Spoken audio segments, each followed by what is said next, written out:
Hello, everyone. This is Lenard Guzman here with Emily Robinson on the Life After D podcast. It's August 13th, 2021. For me, it's like that time of year where you could feel like summer kind of down taking, like it's like the heat, the brightness, and then you can feel fall, can't you? Like with the kids starting school and back to school. Yeah, it's my kids started this week on Monday and it was crazy and busy and yeah, it's back to normal life plus COVID. Yeah, so it's like with me, it's like I know when fall is coming is when I get pinged by my friends doing fantasy football. Like it's like we're scheduling it for September 4th. Everyone get that on the calendar, and then all this stuff. I don't know if you're like into like football fan. Like I'm hooked because I won it last year, and they want a piece of me. I'm the champ, so I'm the defending champ. So Oh, that's what's nice. happening here. So yeah, fall's here. With I guess COVID, I think families are in a way going mentally, like mental health. I think that's a big thing I see trending a lot. Friends and family, or if anything, that's like the number one topic. Is that are you hearing that a lot from your clients? That the mental health. Well, Is the that, COVID thing is, yeah. So like, what things like it's going to continue. I mean, I think we're like in the yeah. 18th month. Yeah, there's a lot of fighting right now about are we gonna do like homeschool for the kids or have them go back to regular school and the mental health of the kids and the socialization and all that stuff, and a lot of times, not shockingly, parents don't agree, so there's definitely been a lot about that. All right, let's get to the news. Let's get to the news of the day. This is a part of the show where we go on Google and we see what's trending with news, and a lot of times we run into celebrity stuff, celebrity gossip, which I love to just see, and because hey, they're going through divorces and everyone else is. So and there's other good topics too. So let's get to it. uh, Ooh, this is interesting. Kelly Clarkson, she's back in the news. I think her Oh, show's on. Have you seen her show? It's coming up or something. I've seen her talk show. Does she have a different show? Well, let's see. Let's see. I think maybe she's creating some buzz here. So, etonline.com, Kelly Clarkson prenuptial agreement upheld by judge amid Brandon Blackstock divorce. So Kelly Clarkson scored a legal victory in her divorce from Brandon Blackstock. ET has learned that 39-year-old singer prenuptial agreement has been validated by the judge in her divorce case. The prenuptial agreement segregates all assets and income derived during her marriage to 44-year-old Blackstone and gives her possession of the Montana ranch she's currently living on and where her family quarantined together earlier in 2020. ET has learned that Clarkson officially filed to have her last name restored and legally changed to Clarkson. So Blackstone has been contesting the prenup, previously testified that he works full-time on the ranch and his future plans involve sponsoring rodeos and working full-time as a rancher. The talent manager has also testified that he wasn't devoting any effort towards expanding his client list and music management business, and that he spent minimal time regarding his representation of his remaining client, Blake Shelton. According to TMZ, Shelton, who's also Clark's fellow The Voice coach, recently terminated his relationship with Blackstock, who managed him for years. Okay, one last thing here. Last month, a judge ruled that Clarkson will pay Blackstock a total of $195,601 per month in spousal and child support, $150,000 per month in spousal support, as well as $45,601 in child support, and pay $1.25 million towards Blackstock's attorney fees and costs for their ongoing divorce. The judge also ruled that Blackstock was responsible for the monthly payments on the Montana ranch, which total approximately $81,000 per month. Whew, a lot of money. Can't imagine a life like that. Well, I mean, $200,000 a month of alimony is pretty nice, and child support. I mean, it sounds like he was basically saying that he's, not really working because Kelly's supporting him. And, that happens a lot. And the higher earner has to pay the lower earner's support. It's interesting they challenged the prenup because with, two people with that much money, usually you're going to hire good lawyers and have a good solid prenup. So I'm not too surprised by that the prenup was upheld. $1 million of attorney fees. I just can't even imagine. But, the higher earner has to pay the lower earner a contribution toward their fees. So it's possible his fees were 5 million and she got ordered to pay 1 million of them. That's not actually that odd. It just sounds like a lot of money because most cases would never cost that much. But when you're protecting, multi-millions, then I guess it makes sense. So the judge upheld the prenuptial agreement. What does that mean? So she's like, instead of like giving half of her assets, she just pays the monthly spousal and child support. How does it? Because it felt like she was like, oh, okay, I won this part of it. Well, it means whatever the prenup says is the prenup's been upheld as a valid contract. So I don't know specifically what it says, but whatever it says is what she has to do, as opposed to he must have been challenging it and saying that it should be thrown out and they should just follow California law where he gets half of everything. But whatever they contracted to in their prenup, that's what ended up being upheld. Okay.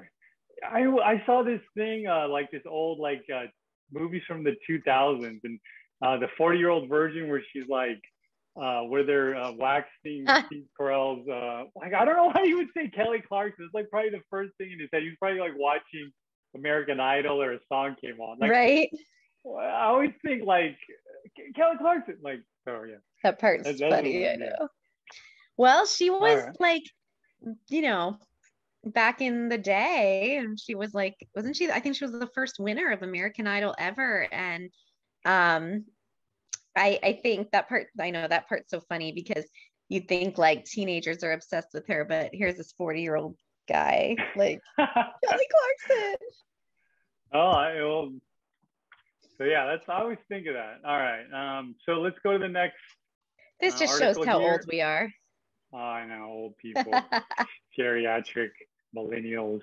Marketwatch.com. So this one's interesting. My partner's dad owns the home we live in. He stopped collecting rent during COVID, but I'm still paying. So we function as one big family, happy family of 5. We share groceries and have meals together. 4 years ago, my husband and I divorced. It became a volatile situation in the end. So I moved my daughter and myself into a house with a friend who had rooms to rent his house. My husband stayed in my house, which I owned pre-marriage, while looking for another living situation. After 2 years, he finally moved out. The house had been fixer-upper, and I could not afford the renovations on my income alone, so I sold the house. My ex and I were square on the division of profit. I walked away with $70,000. While living with the friend of a friend, we became romantically involved. He has 2 children who also lives with us. We function as one big happy family of 5. We share groceries and have meals together. He and I share a bedroom and call each other partners. We do not commingle finances. He does not want to get married, and I still pay him rent. Okay, it goes on. His father owns a house. I don't know if this is the same thing, but we'll figure it out later. So paying rent in perpetuity was never my plan. It makes no sense for my financial stability. Over the past 4 years, I've paid him over $40,000. His father owns the home we live in, and he's leaving it to him in his will. When I moved in, my partner was paying rent to live in the home, but during the pandemic, money got tight and his father stopped collecting rent. Yet my partner still collects rent from me. I clean and care for our home as an equal partner. The other day, we had a tent discussion about money and property, he made it clear that the house we live in will go to his children if anything happens to him. I said that I would like to stop paying rent and merely share in utility expenses. That way I might have a chance of affording a mortgage on my own property so that I too have a secure home and something to leave my own children. She feels like it's fair for me to continue paying rent. He says he needs the income and would be renting it to someone else, if not me. I know it's kind of choppy, but what are your thoughts? Well, it sounds like a interesting situation because they're not married. So when you're not married, you're not gaining any interest in your spouse's property. And so, like, whatever she's paying toward this rent isn't getting her any equity. And that's what she's objecting to. Now, if they got married, that could possibly change. If her partner ends up owning the place, then her money would be going towards equity and she would get an interest back. In that kind of situation, they probably need like a cohabitation agreement, which is a contract where unmarried people can decide how their property is going to go, like a prenup, but you're not married. So maybe they make some agreement like, she'll pay this much towards rent and this much towards her own property, or she'll pay this much towards rent and it would give her a 1 or 2% interest in the property, or they could contract to anything she felt comfortable with. But it sounds like they do need to do something. Otherwise, she's basically out of luck as far as gaining any type of asset. Yeah, it's kind of weird how there's like this federal like law they put in where you can't evict the mortgage, whatever that memo was. And then there's like landlords who are like, hey, so this whole thing, I don't know if it's tied to COVID, but it's interesting how things like, I guess laws will change, and it's just kind of like, we're like kind of figuring it out. So, well, yeah, you're not allowed to evict anyone, but then on the other hand, she's still paying him rent, even though he's not paying his rent. So it creates a chain of events, Yeah. And I don't know. Sometimes it's problems. Like nothing's ever free, right? Like you can say, okay, you have a mortgage forbearance or a rent forbearance, but there's always an effect to that. Like the landlord loses the property because they're not getting rent and now you have nowhere to live. So you always have to weigh the emergency relief versus the long-term relief. Yeah, so we'll see. It's like a weird bubble, it's like a balloon. So we'll find out. It's like I don't know. I'm not into horror movies. I can't do it. Like the suspense. I'm just like I'm like anxious the whole day. Like not anxious, but like, so some people are into it, like in their spare time. So I don't do horror. All right, let's go to a different article. This has been trending, this gray divorce. So Forbes has an article here, Straight Talk on gray divorce, preparing to go it alone after 50 years. And Ernest Hemingway's 1926 novel, The Sun Also Rises. The character Bill asks Mike, how'd you go bankrupt? To which Mike replies, 2 ways. Gradually and then suddenly. This phrase could also describe why couples over 50 are now seeing the highest divorce rates among all age groups in the world. Divorce after 50, also called gray divorce, is seeing unprecedented rise globally. Why this sudden itch to seek greener pastures? The reasons are complex, but boil down to 3. Many couples married and had children later and are experiencing empty nest at home for the first time at 50 or 55, prompting a hard look at what they want out of life. More women are earning incomes independently, shattering a big barrier to divorce in the past, splitting one income regardless of which spouse is the breadwinner. 2 incomes with employer benefits make divorce much manageable so number 3 is over 50% of people in midlife today looking to live past 85. The prospect of putting up with someone they've long been married to seems less palatable for an additional 30 to 40 years. Whew. What do you think? Well, I think that's all very true. I think a lot of people wanted to wait for their kids to go to college, and because people have kids later these days, that they're, in their 50s when their kids are going to college. I think so that's one factor. I think another factor is that people are living longer. And so you look at it and you say, oh, I'm in my 50s, but I have all these good years of life left. I want to be happy. People could live to their 80s or 90s. And so you want to get to enjoy that part of your life. So, I think that those are probably really big factors. Yeah, it's like I don't know if it's going to be in our lifetime where, because I was watching this, I think it was like a TED Talk where people will live to 150, like eventually. So that adds like 50 more years, like 5 more decades. I don't know the quality of life. I don't know if like you're like running around like you did in your 20s and 30s, but my God, 150 years, like that's going to happen eventually. Well, they'd have to do something to like make the aging process slower then. You have to like sleep in those hyperbaric chambers, like the astronauts. So the astronauts, they sleep in this like tablet where because in space, I guess the gravity or some effect, you age like really quick when you come back to Earth. So they sleep in those like chambers, and yeah, so I guess it helps you not age. Wow.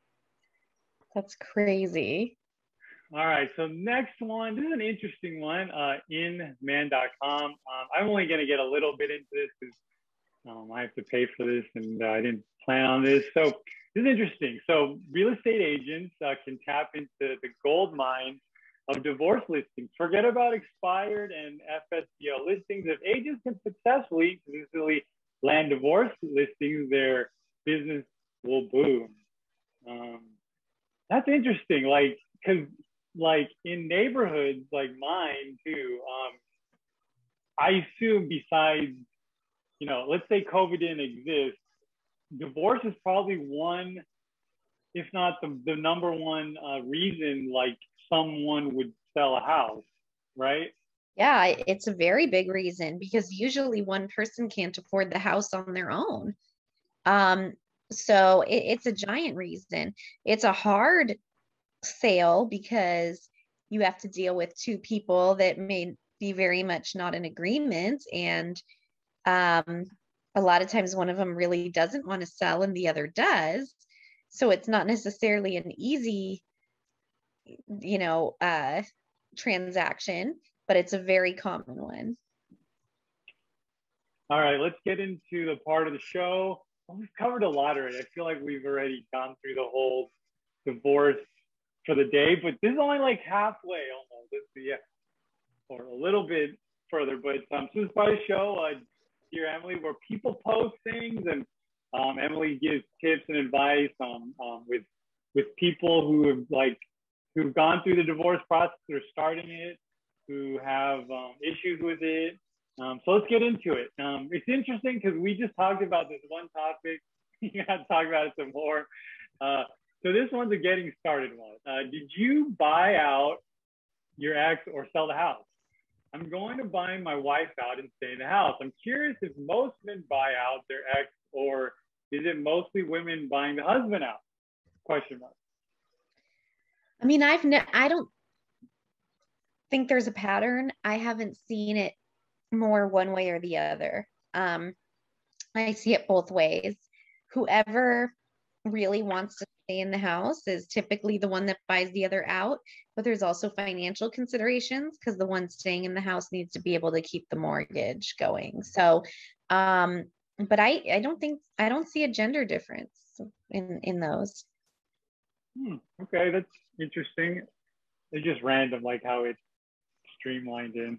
I didn't have anything to do with it. I mean, I picked the topics, but anyway. I know, real estate day. Okay, so this one's it's a happy one. I was divorced this morning. So after not fully 2 years of separation, I was divorced this morning. I would love to say that I found peace with that. I didn't yet. Is it what it is? It is what it is, and I need to accept that this is my life now. I always believed in us, but that was not enough. We got to make the best out of it, and we will persevere. It was such a painful process. Well, it is a painful process. And just having that piece of paper that says you're divorced is sort of surreal because it's just a piece of paper.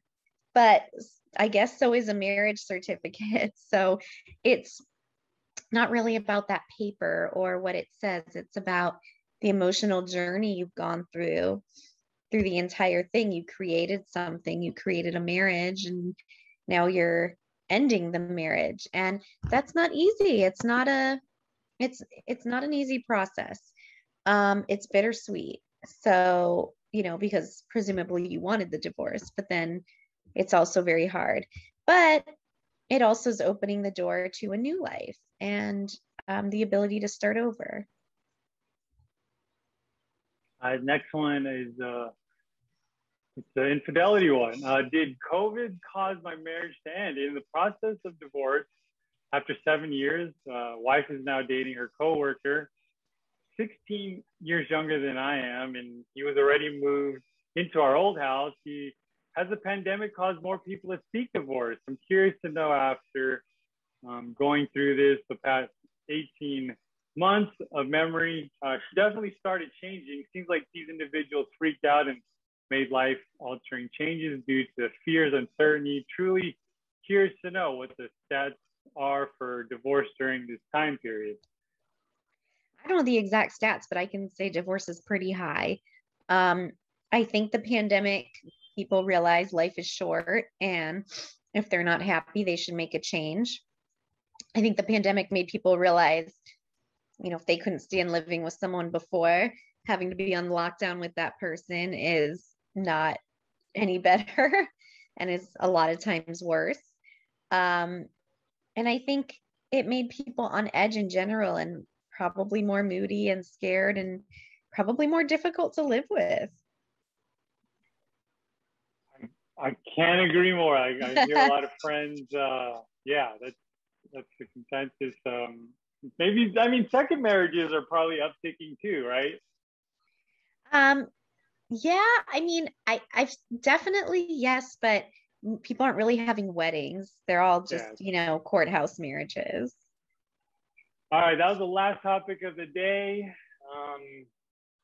Thank you so much, everyone, for joining us. Emily, any last thoughts you have? I had something to say, but maybe I'll remember it next week or something. Just stay safe out there. Wear your mask. We're not out of the woods, unfortunately. And if we want to avoid everything locking down again, I think we need to be very careful. When I dropped my kids off at school, it was just a sea of unvaccinated children standing right next to each other, and it's scary. So be careful. All right, until next week, we'll have more topics, more adventures, more journeys during, the Life After the podcast. That's how it is, right? Yep. All right, bye now. Bye.